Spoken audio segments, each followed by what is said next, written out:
Being rich may increase your chances of finding a sweetheart.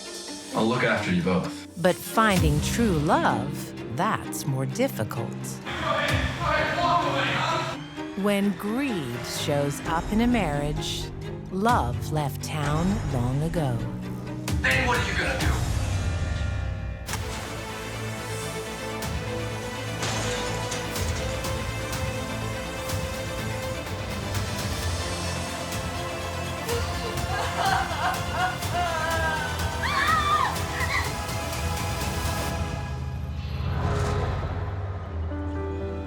In the year 2000, English Rose, Carol Cen, marries the man of her dreams.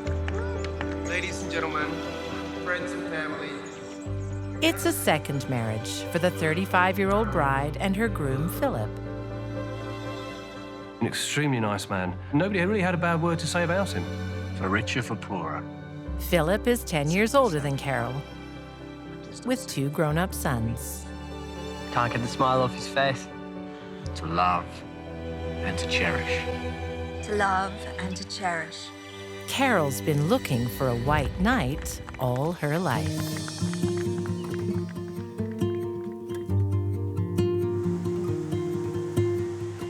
The couple settles in Nottingham, England, on the edge of the Sherwood Forest. Robin Hood territory. But Philip doesn't need to steal from the rich to indulge his maid Marion. Okay. You ready? You can look. Oh, I love it! Yeah? Thanks to a thriving upholstery business, Philip is rich. You deserve it.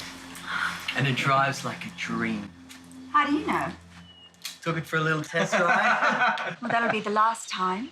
Oh, come on, Carol. He helped me choose it. Philip put Carol up on a pedestal. He bought her a luxury sports car, he bought her jewelry, he bought her clothes. She's a bit funny with her things sometimes.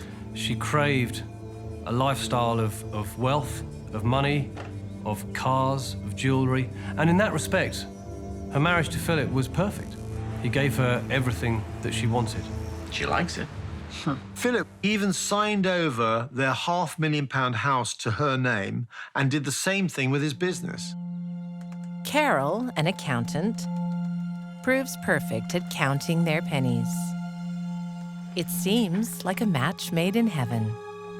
But less than 3 years after marrying, Get your girls to chase these up. I need to get back to the factory.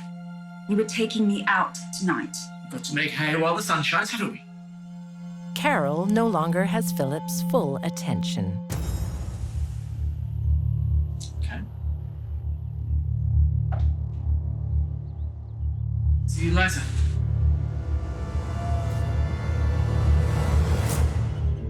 That was not good enough for her. She demanded constant attention, so she found that she wasn't getting it from Philip, so she looked elsewhere. Hi, Terry. You free? Carol had 3 affairs in fast succession over about a 6-month period. Tells you about her dissatisfaction with her home life. I'll see you then. Carol had a devoted husband who was very well off and gave her everything she wanted, except he didn't give her boyfriends. Those she had to go out and get on her own. So how'd you get away? You should know her not to leave me alone.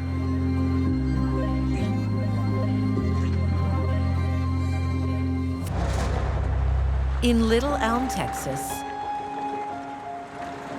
the dating game is exactly what 25-year-old Ronda Mumford is hoping to escape.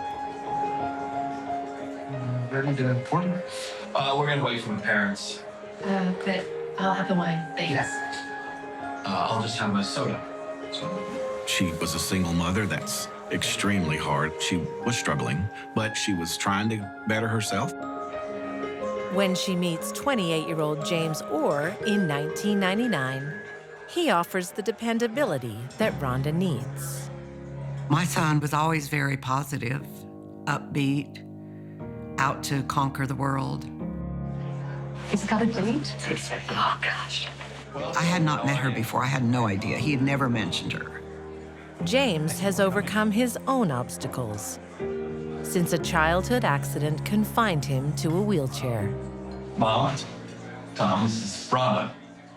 Hi. He didn't let the disability be a disability. He was just one of the guys, despite the fact that he happened to be in a wheelchair. Smart. Yeah, yes, thank you. They have only been dating for a few weeks when they share exciting news. Mom, we're engaged. I had no idea. Congratulations. Congratulations. Cheers. Thank you. This is very exciting news. Well, tell me about yourself. I haven't had it easy. Like James, no one put me through college. I just got this impression of here's someone looking for a better life. They soon wed.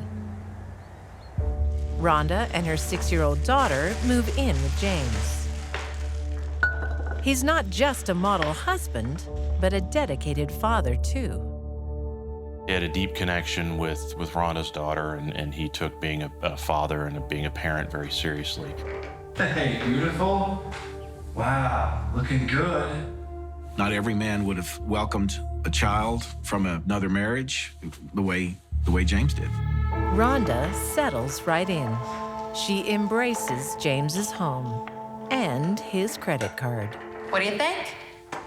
Where's my sofa? I gave that old thing away. It was a year old. It was crappy. I deserve better. She had a constant appetite for material things that he felt were outside of their means.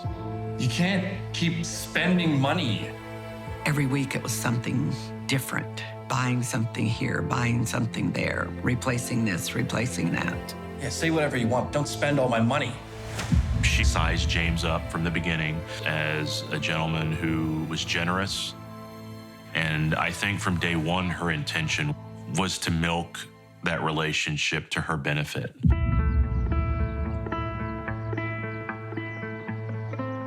James struggles to meet her needs. So his mother comes to the rescue. Cheers. Yeah, absolutely.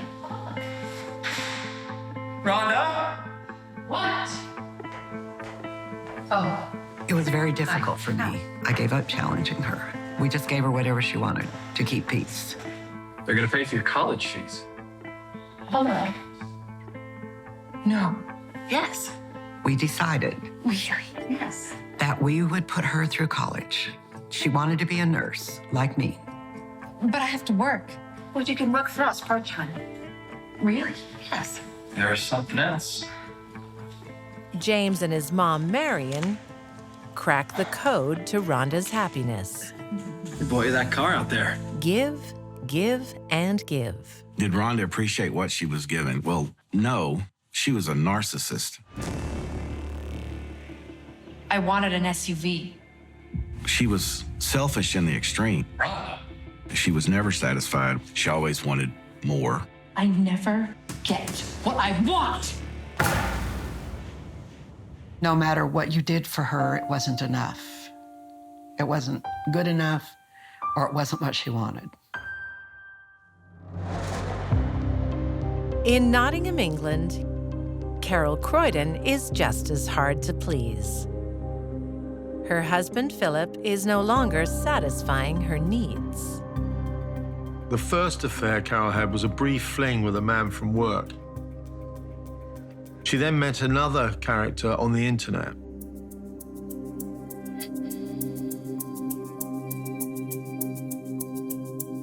Nelson was a 50-year-old former lab assistant, a former council worker who himself was married. I told my wife about us. Why did you do that? I'm leaving her. I want to spend all my time with you. Nelson Bland falls hard for Carol. Carol had two great loves in life, using sex to get what she wanted, and money. What's good for the goose is good for the gander. Carol isn't the only Croydon fooling around. Look, turns out I'm free. Do you want to meet up? At the same time, Philip was also having an affair, but neither of them knew what the other one was up to. Bye. By April 2003, Carol and Philip's marriage is hanging by a thread. Do you have to go? I've got an early meeting, love. Well aware that their marriage was in trouble, Carol told Philip that she wanted to put things right. Meet me in a hotel room later on today. Their flagging marriage needed a boost. I'll book a room. Philip agrees to one final attempt to rekindle the flame.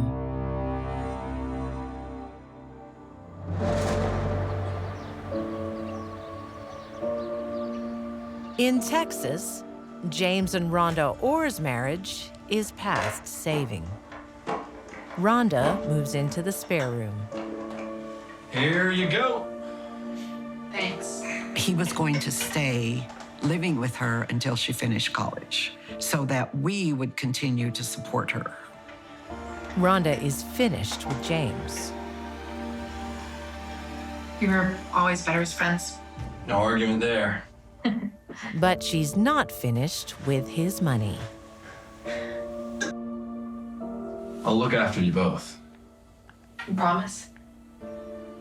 He was making a good, solid income. He had a lot of help from his generous parents. Get to work then. She stood to really have a lifestyle change once they separated.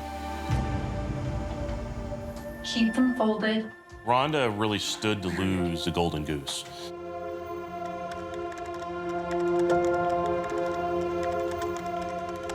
They agree to date other people, but Rhonda moves on very quickly. Come on, let's go say hi, James. Hey, you looked out yet? Come on, let me check her out. No, that's okay. Come on. I know you're tight.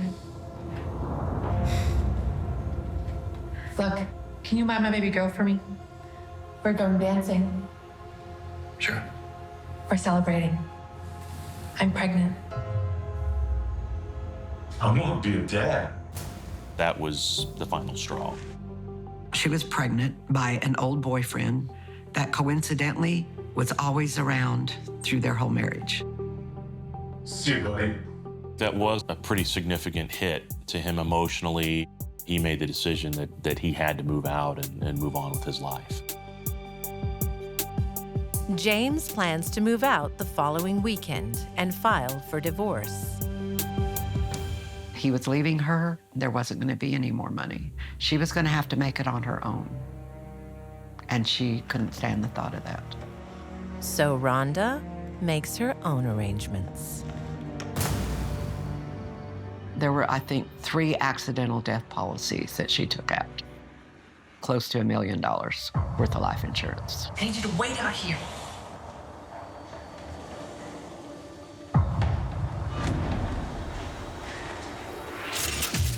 In the early hours of May 14th, 2003, while James is fast asleep, Rhonda strikes.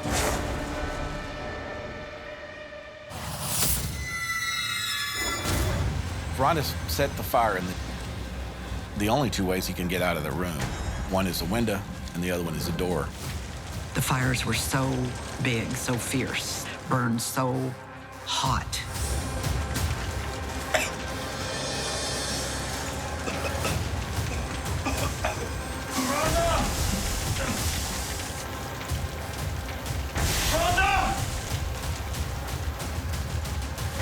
His wheelchair was up against the wall, not accessible. Rhonda moved it. He had crawled into the bathroom to get away from the heat and the smoke. But he didn't survive it.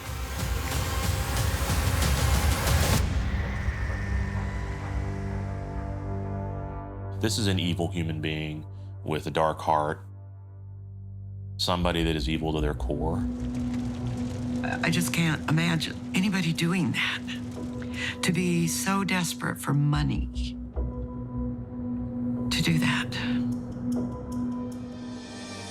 James is rushed to the hospital, but his mother never gets to say goodbye. I was yelling, "Where's my son? Where's my son?" And this nurse was walking toward me and she said, "Your son didn't make it. Your son didn't make it."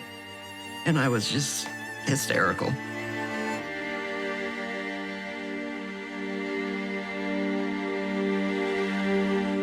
While one marriage goes up in flames, another rises from the ashes. On April 25th, 2003, Carol Croydon arrives at a Nottingham hotel Get you, Carol. I'm planning something special. for a passionate liaison with husband Philip.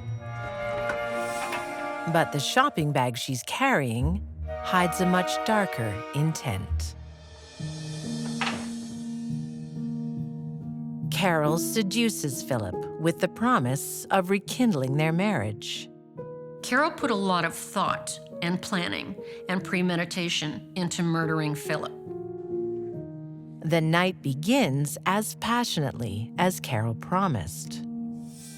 Carol's intention, first of all, was to put Philip at his ease, not to arouse any kind of suspicion.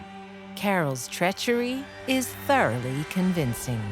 Carol had him where she wanted. He was naked, vulnerable, expecting more sex, and suddenly out of that bag, she produced the cheese knife. A cheese knife is a rather strange weapon to stab someone with. I think she maybe just picked it up because it was the sharpest thing she could find. And stabbed him 22 times. 14 of those blows were around his throat.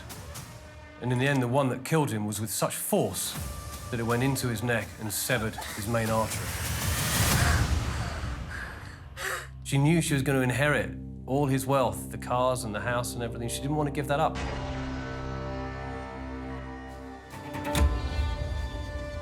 She took a shower and she got dressed. Carol cleans up and makes a discreet exit. And she left the hotel room as if nothing had happened. Back at home, Carol assumes the role of the concerned wife whose husband hasn't come home. Philip, where are you? I'm starting to worry. She'd phoned local hospitals. I think she'd phoned other people. No one's heard from him. I'm afraid something terrible has happened. All to ask where Philip was. Housekeeping.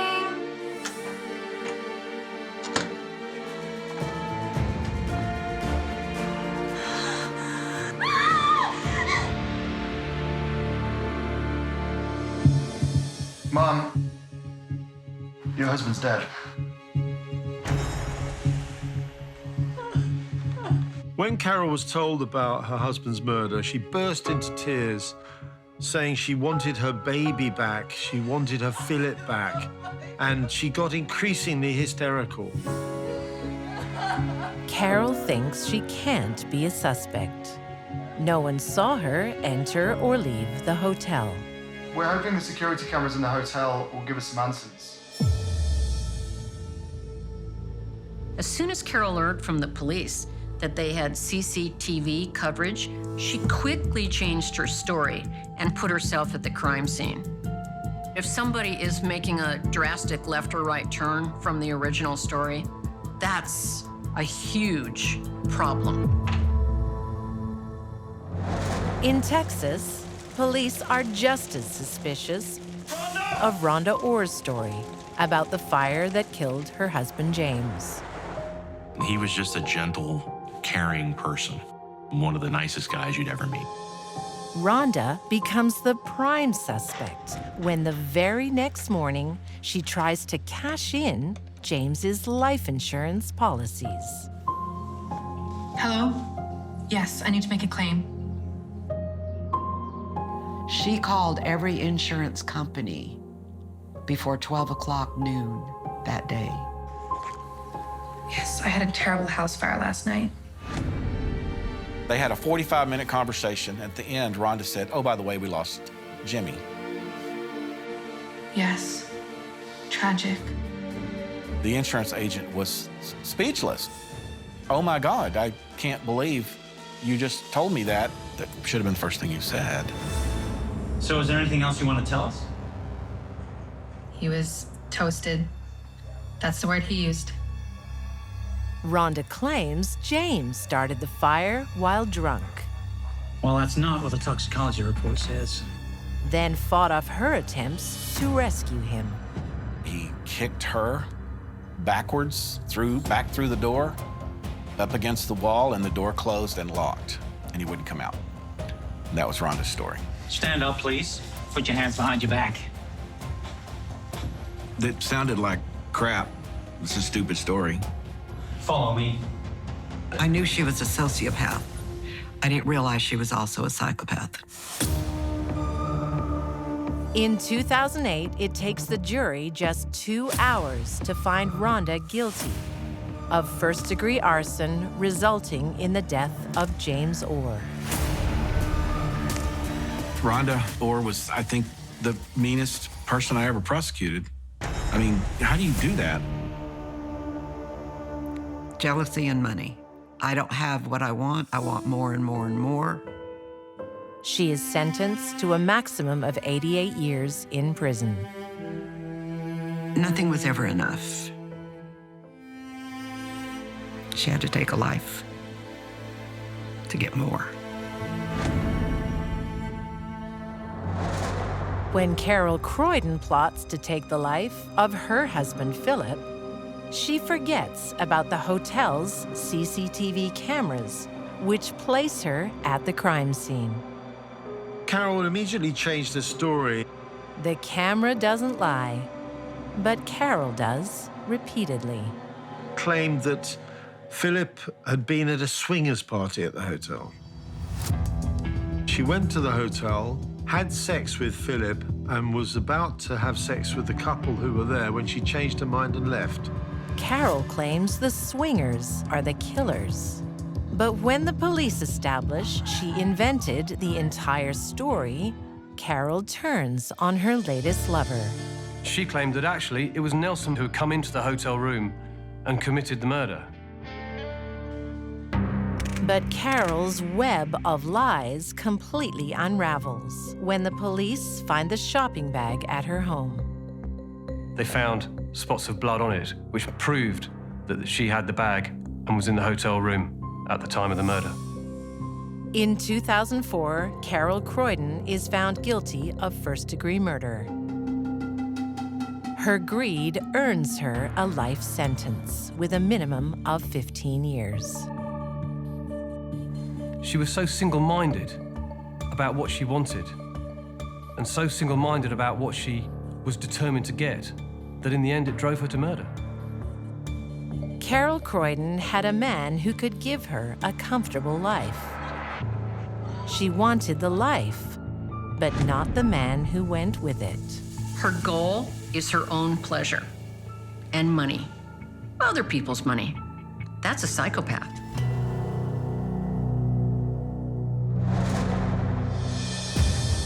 Sometimes, when an elderly relative dies, their will reveals a secret nest egg. Where's the money now? But what happens if the secret gets out while they're still alive? She goes or I go. Then what are you gonna do, huh?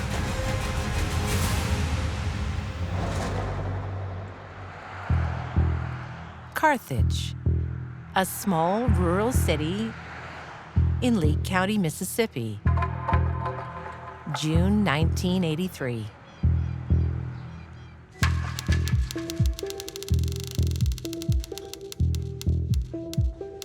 "46-year-old Vernice Ballinger is shocked to find her elderly aunt, Myrtle Ellis, has made the local paper. Aunt Myrtle has been in a car accident. But that's not the story. She had a large sum of cash with her in the vehicle when it happened, approximately $60,000. Equivalent to $200,000 today, in the possession of a frail 75-year-old woman living alone in the country. All accounts, she was just a gentle, elderly lady. I just want to make sure you're okay. Okay, sit tight. I'll be over in a minute, okay? The fact that she had that money was reported in the local newspaper, which may or may not have been a wise thing to do. Vernice thinks it's very unwise. She had no idea Aunt Myrtle is keeping such a nest egg. Oh, does that hurt? She thinks Myrtle is easy prey for thieves. What were you doing carrying all that cash around in the car? You could have been mugged. But I wasn't. Vernice suspects Myrtle still has the money tucked away at home. Where's the money now?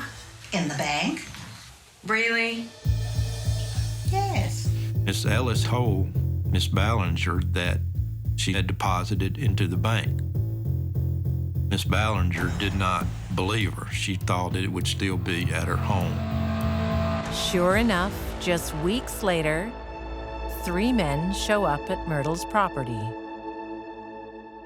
While one stays in the car as lookout, the other 2 burst into the house wielding guns. Hello?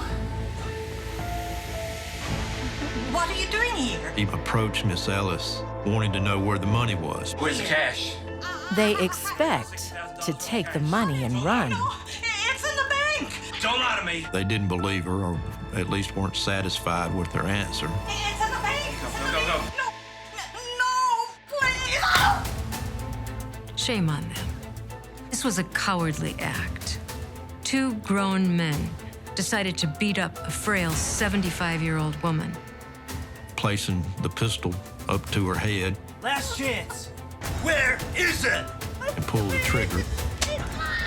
Even under the threat of death, Myrtle maintains the money is in the bank. They then began to beat her, and beat her even more severely. They hit her so many times that she lost consciousness. All right, search the place. After Miss Ellis could not or would not tell them where they thought the money should be, they proceeded to search for it. It's not his. Let's go. The men flee empty-handed, leaving Myrtle for dead.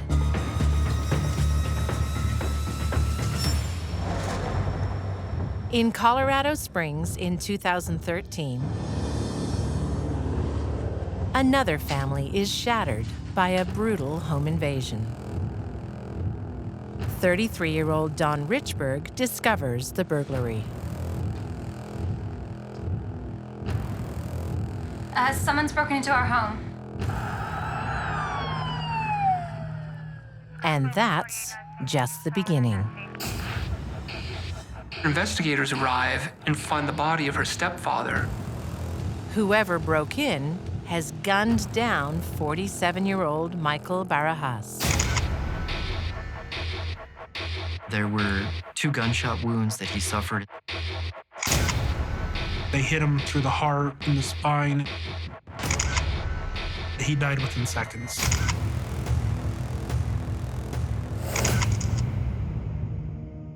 The home's been ransacked and tagged. There were references that seemed to suggest gang activity. One message left in the garage said, "You got jacked, fool."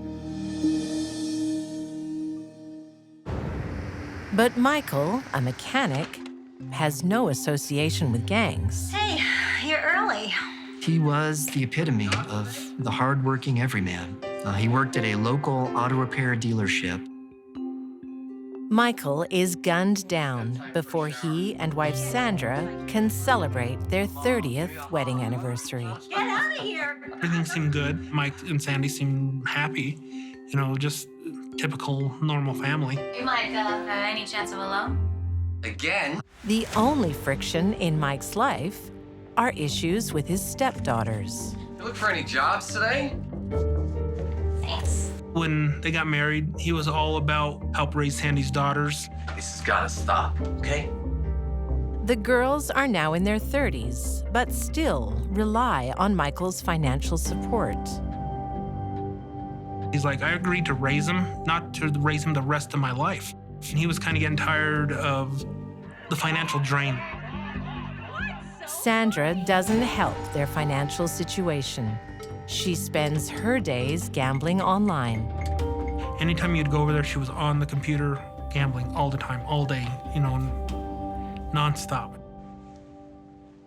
And her daughter, Dawn, is running with a bad crowd, including 34-year-old Tommy Wright. Dawn was drawn to Tommy because she sensed she could manipulate him. She soon has Tommy supplying her with drugs. She was a methamphetamine user. Prescription pills, marijuana, and crack. Which only causes more problems at home. Get up! Get her up! Dawn! Dawn! Come on, get up. I warned you. No drugs under my roof. You're not my father. Okay, hey, settle down. No! But this is my house, and I don't want you in it. But Sandra sides with her daughter. You settle down. You're not throwing my daughter out again. Sandra and Mike were not a united front regarding Dawn. Sandra made Mike the enemy. Finally, Michael declares he's had enough. She goes or I go. Then what are you gonna do, huh? I hate him. He wanted a divorce and he was gonna leave her. Michael's the sole breadwinner. If he leaves, so does their cash flow. They would have been in a real pickle. These were two women who had no interest in taking care of themselves at all. Sandra turns to her drug buddy, Tommy, for sympathy and help. Dawn claimed that Miguel Barajas was abusing Dawn's sister. So why do you hate him so much? He abused my sister. It wasn't true. What kind of person does that? He wants to be the savior. He wants to help them get out of this horrible situation. Tommy says that he was swayed by the allegations of sex abuse. Driven by misplaced loyalty, Tommy will do anything to help Dawn.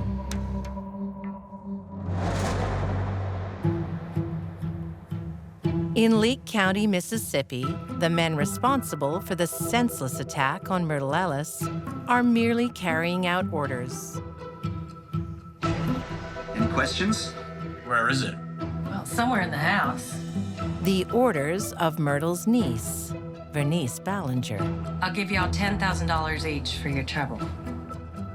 It was her idea, her plan, her execution of the plan. Her estranged husband, Mac, has the shady contacts. Vernice has the inside information.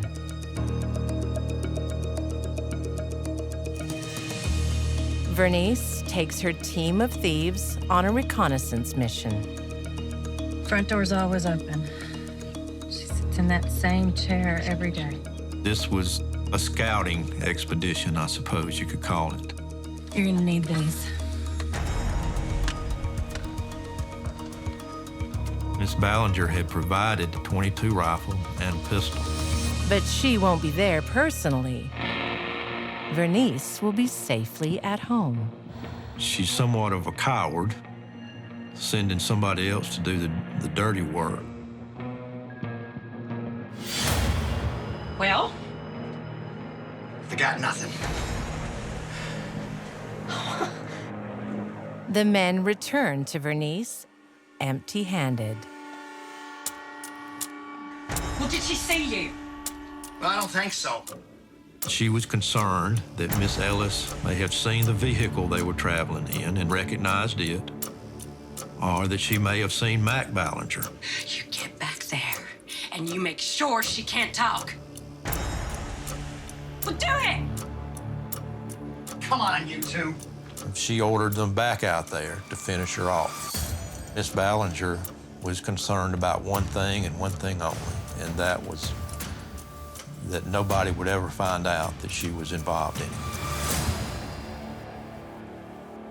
Myrtle Ellis is severely injured, but attempts to crawl to safety. She would have pain with every breath. This would have been torture for her. She probably collapsed from pain and exhaustion. She probably didn't think she could go on any further.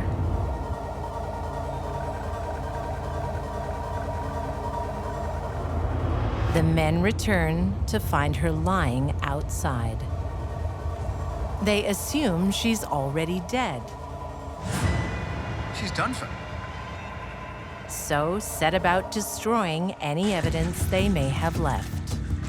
Then they proceeded to burn down the house.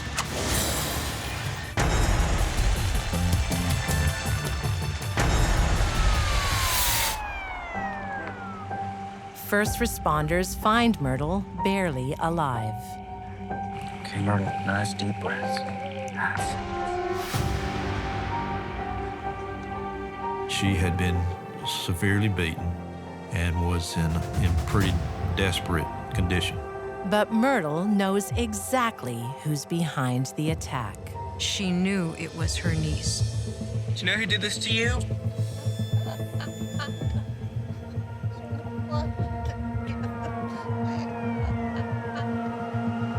Even in all of that pain, she said, "I know who did it, but I don't want to say. I don't want to get them in trouble." Who was it? While Bernice had absolutely no regard whatsoever for the well-being of her aunt, Miss Ellis was still looking out for her. She must have been a very forgiving woman. Myrtle dies in the hospital from her injuries 10 days later, still refusing to incriminate Bernice. She realized her niece's greed, but had already forgiven her. I think she fits the definition of a saint. Thanks to Myrtle's silence, Bernice and her henchmen get away with murder for almost a decade.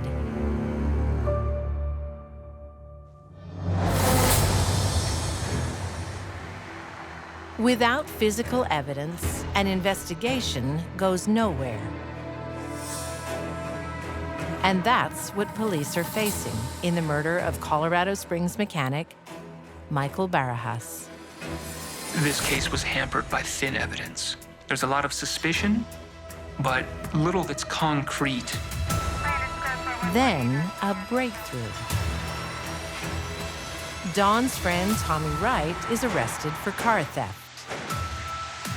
But Tommy has a bigger crime on his mind. I'll confess.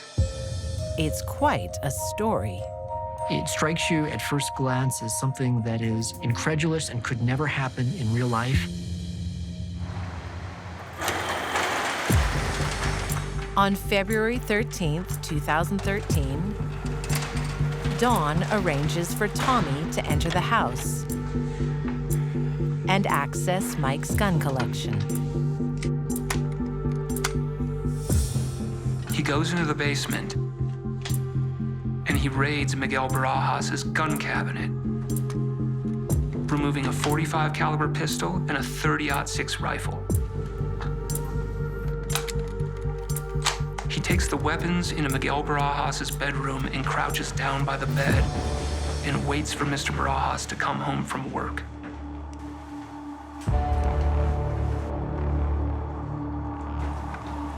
As Mr. Barajas steps through his bedroom door, Tommy opens fire, both weapons at the same time.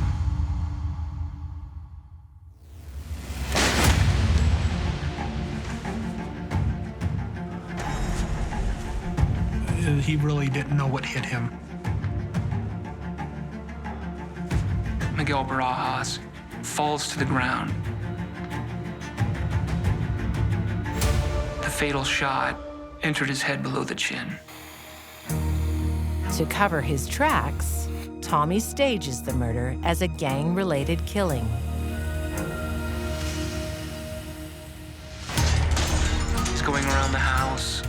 opening cupboards, slamming things, breaking glass.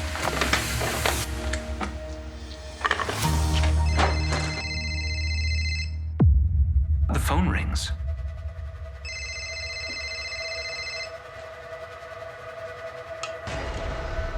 Hello? A smarter killer might have let it ring. And Tommy picks it up. It's Mike Barajas's brother. Mike can't come to the phone right now. Tommy stammers something about Mike being in the shower and hangs up the phone. He's in the shower. The caller has heard Tommy's voice. And so does the cab company that Tommy calls next. Yeah, I need a cab. Police use this recording and play it for the brother of Mike Barajas. How long will it be? I'm in kind of a hurry. He's 90% sure Okay. that the voice is that of the man who picked up the phone the night that he called seeking his brother.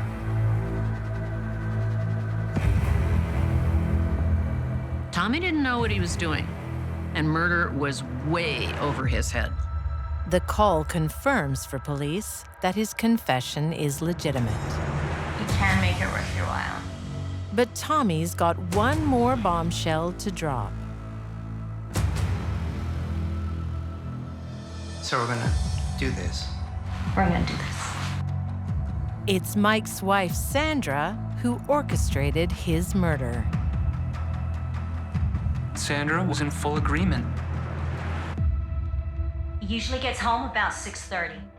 Sandra offers Tommy $500 to do the deed. Sounds good to me. $500. That's what 29 years of marriage and a person's life is worth.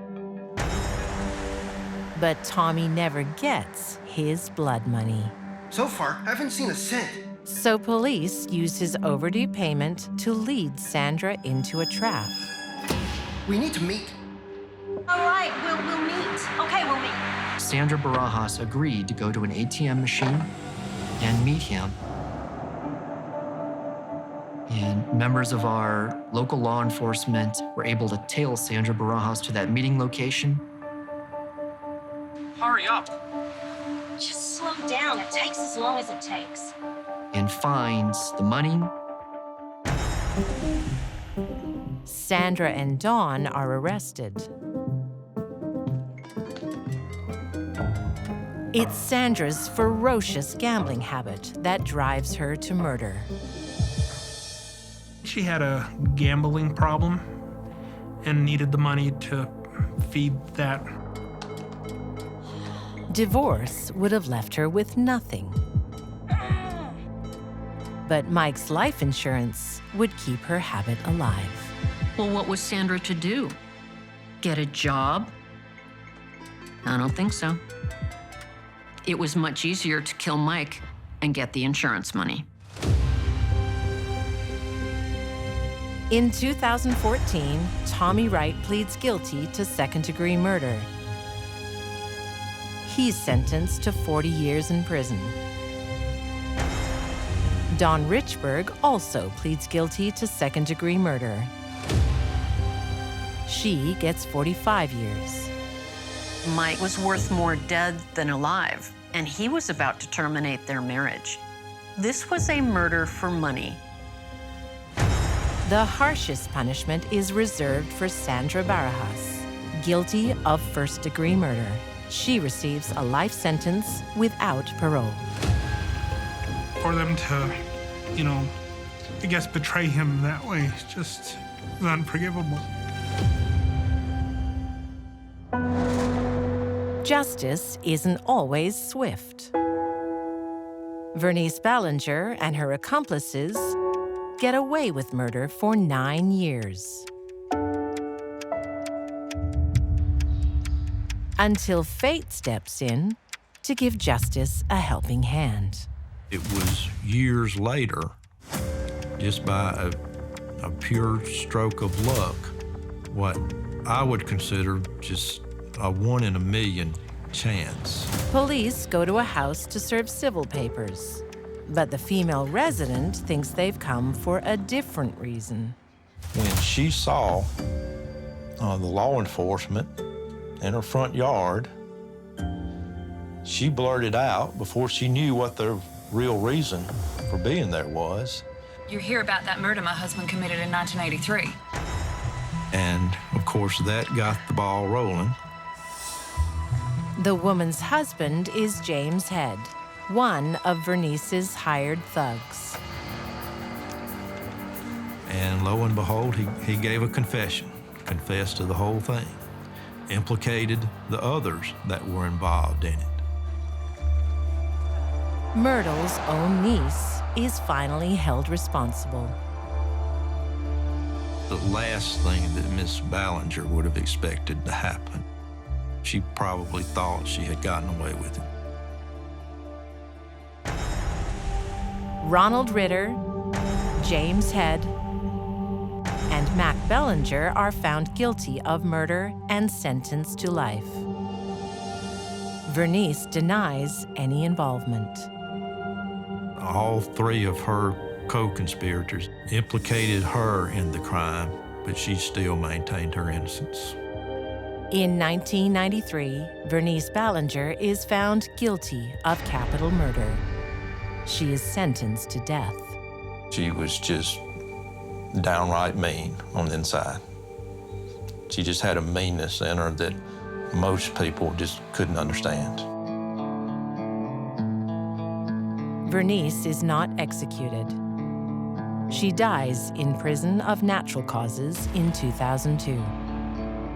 Miss Ballinger's motive was just simply greed, whether it was $60,000 or $6. And she was willing to do whatever she needed to do to get that from her.